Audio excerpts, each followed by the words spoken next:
In the last episode, Roberta discovered that squad member Vasquez was secretly in contact with the Zero-Point drug cartel, but she didn't understand why they suddenly started fighting. After much deliberation, Roberta still decided to lend a hand.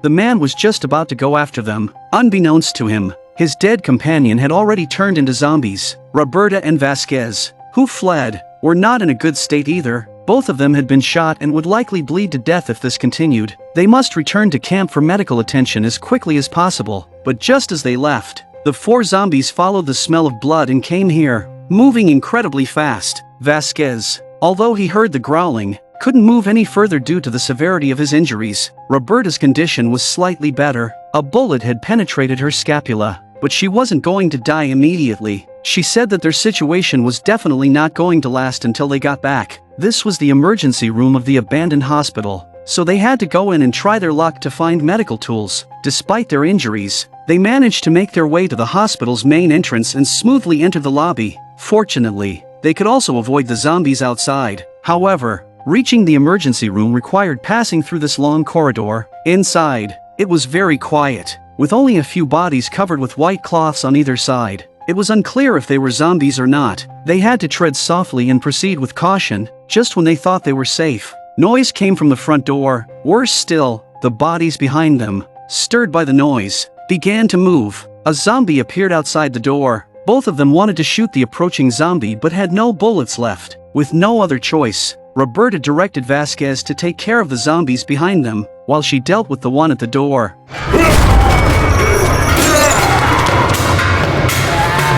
They were seasoned survivors in this apocalyptic world and wouldn't easily lose their composure. Vasquez tore off a steel pipe overhead and went straight for the zombies behind. Since Roberta said she could handle the incoming zombie, Vasquez trusted her unconditionally. In fact, Roberta had 1 bullet left in her pocket, her last resort which she might use to end her life one day. Now, it would come in handy, but Roberta's left hand was immobilized. She had to load and fire before the zombie charged at her. After Vasquez took care of his zombies, he leaned against the wall to watch Roberta's performance. The bullet hit the zombie precisely. Vasquez couldn't help but admire the woman's courage and composure. 3 minutes later, they arrived at the emergency room. Entering a room and staying alert is the most basic rule of survival in a post-apocalyptic world. After closing the door, they saw another figure standing by the wall. Hearing the voice, the figure slowly turned around, and it turned out to be a zombie without eyes. The zombie moved closer step by step. Roberta signaled Vasquez to keep quiet. The zombie probably couldn't see them.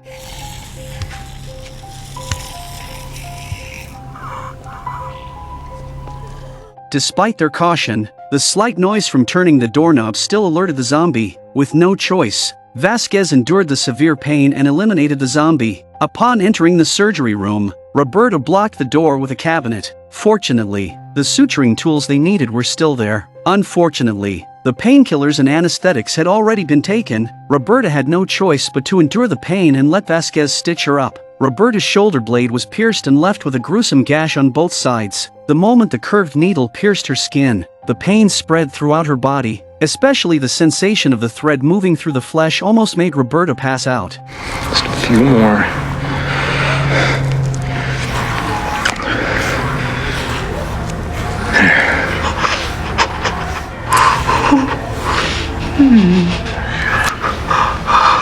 Now, only the front wound was left.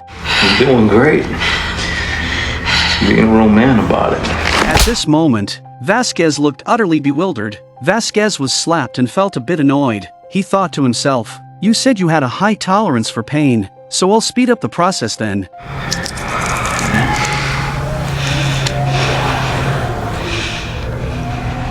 I said, we can start. Finally, it was over, and now it was Roberta's turn to treat Vasquez's wounds. As the first stitch went in, Vasquez grimaced in pain. Roberta asked him why he was working with Ground Zero, and if he was trying to sell Murphy. Vasquez smiled and said, "Do you know what I did before the apocalypse? I was an agent for the DEA, specifically responsible for arresting international drug traffickers. I caught many gangs, but my biggest target was the Zero-Point group. One day, These guys tried to bribe me with $1 million, asking me to eliminate their competitors. It would have been a win-win situation, but I refused. However, that led them to kidnap my wife and daughter. My baby girl. Option let me kill them quickly, or they kill them slowly.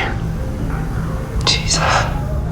Roberta's hostility eased upon hearing this, realizing she might not know how to handle such a situation either. As he spoke, tears streamed down Vasquez's face. The first zombies he saw after the apocalypse were his wife and daughter, who died in front of him. So from then on he vowed to find that piece of shit and get revenge. Tattoo of a face on a shooting arm. So was he one of the ones we killed today? No. It was a sad story, but it perhaps explained his past actions. Roberta had almost been killed by bounty hunters before, and Vasquez decisively saved her. Many wondered why they didn't just kill each other. Now it seemed that Vasquez was a righteous DEA agent. I think he took too long to sum me up. After speaking, Vasquez closed his eyes. He couldn't hold on any longer. Roberta was shocked. She quickly checked Vasquez's pulse, which was already very weak. Roberta pressed on Vasquez's chest, trying to save his life, even using artificial respiration, but after 5 minutes, Vasquez still showed no response, and the artery in his neck no longer pulsed. Was he beyond saving? Reluctantly, Roberta walked over to the surgical table and picked up a tool. I hope you find your wife and your little girl. I give you mercy. If Vasquez didn't wake up soon, he might truly be dead. Meanwhile, at the temporary camp, Doc approached Murphy. Before Roberta left, she had instructed him to keep an eye on the child. So, he tried to coax Murphy into taking a break and letting him watch the child. However, Murphy didn't trust Doc with this. He always felt that his teammates would abandon his daughter, Lucy, and refused to let anyone touch her. Murphy stood up and walked deep into the woods, saying he needed to take a walk. He instructed Cassandra to follow them and ensure they didn't leave. Ever since Murphy bit Cassandra, she absolutely obeyed his orders. Murphy went for a walk in the woods. Murphy knew better than anyone the uniqueness of his daughter. Lucy was definitely not a normal human. So, Murphy believed that if given the chance, Doc and the others would abandon Lucy. As he walked, he passed an abandoned logging site and sat down to soothe his daughter to sleep. Suddenly, a chilling noise came from behind. Turning around, Murphy saw zombie squirrels, rabbits, and foxes staring at his daughter in his arms. It was utterly eerie. Sensing something, Lucy also started crying. Murphy had to soothe Lucy while moving deeper into the woods, occasionally looking back to see if those creatures were following. I actually don't think the zombies were drawn to it with any hostility, more like a pilgrimage or to protect their king, but Murphy wouldn't think that much. He just wanted to quickly leave and avoid any harm to his daughter, and so he walked aimlessly through the woods. Babyface, please. For Daddy. Come on. Murphy was followed by several zombies. He was ready to carry his daughter into the house in front of him to hide. Unexpectedly, when the door opened, a burly man wielding a gun emerged.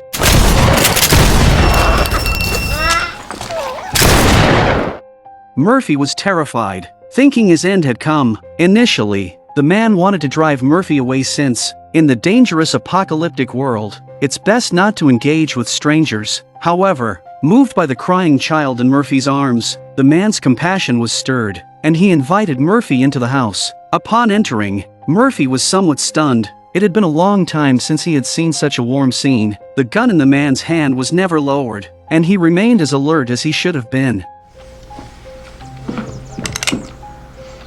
It's okay, Ma. He's got a little baby with him.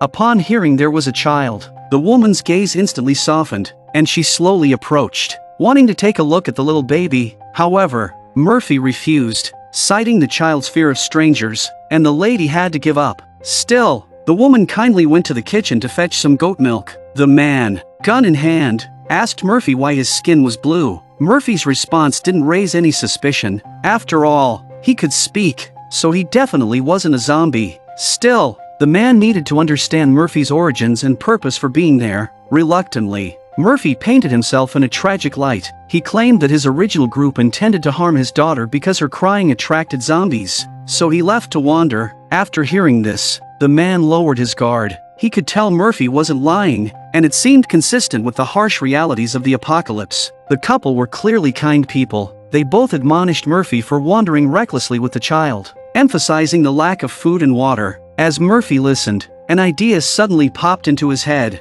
Embarrassed, he said, "I can't take my daughter back to the main troop, and our intended destination isn't suitable for her. You seem like nice people, and it feels safe and homey here." Would you take my daughter and raise her? Are you serious? I've never been more serious in my life.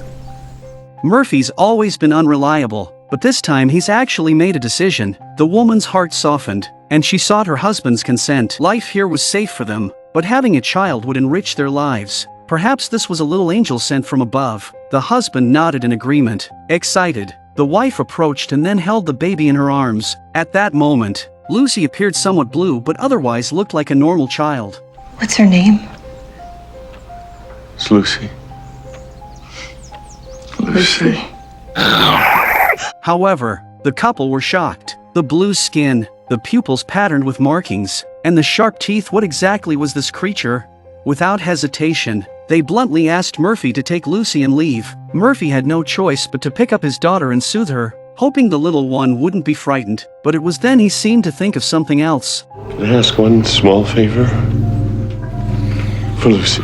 At the temporary camp, Doc and the others were anxious when they saw that Murphy was not coming back. Before Roberta left, she had specifically instructed them to keep a close eye on him. They wanted to go out and search for Murphy, but the problem was Cassandra was watching them like a hound. 10K thought they could split up and run. Cassandra couldn't possibly stop all three at once. If Cassandra did get rough with them, they'd have no choice but to treat her like a zombie. 10K had already grown disillusioned. He had tried multiple times to awaken Cassandra, but she was no longer the person she once was. But Addie disagrees, arguing that although Cassandra has changed, she wouldn't hurt her fellow man. 10K didn't want to argue over this. The main priority was to find Murphy. No sooner said than done. They stood up simultaneously, pretending to be relaxed. They run in different directions and Cassandra gets angry. At the fork in the road, Cassandra paused for a few seconds to think, then chased after Addie. Addie had thought Cassandra wouldn't really hurt them, but at that moment, she realized she was wrong.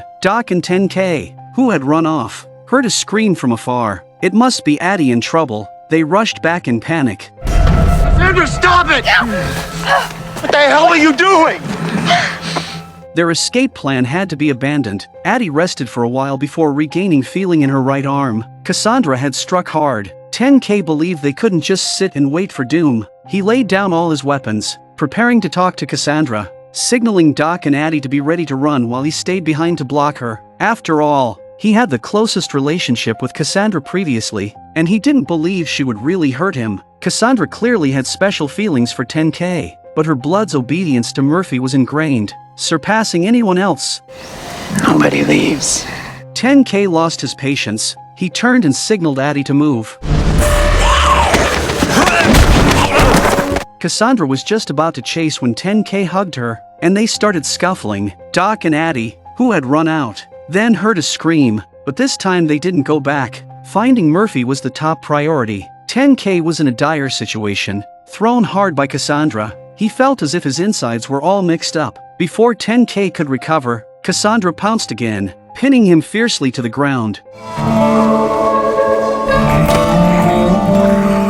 10K was only restraining Cassandra, not fighting back to hurt her. Cassandra, on the other hand, is ferocious, pulling out all the stops to try and tear apart the 10K that stands in her way. 10K really felt the crisis of death this time. At the same time 10K also dead heart. This is no longer the Cassandra he adored. She is purely a monster.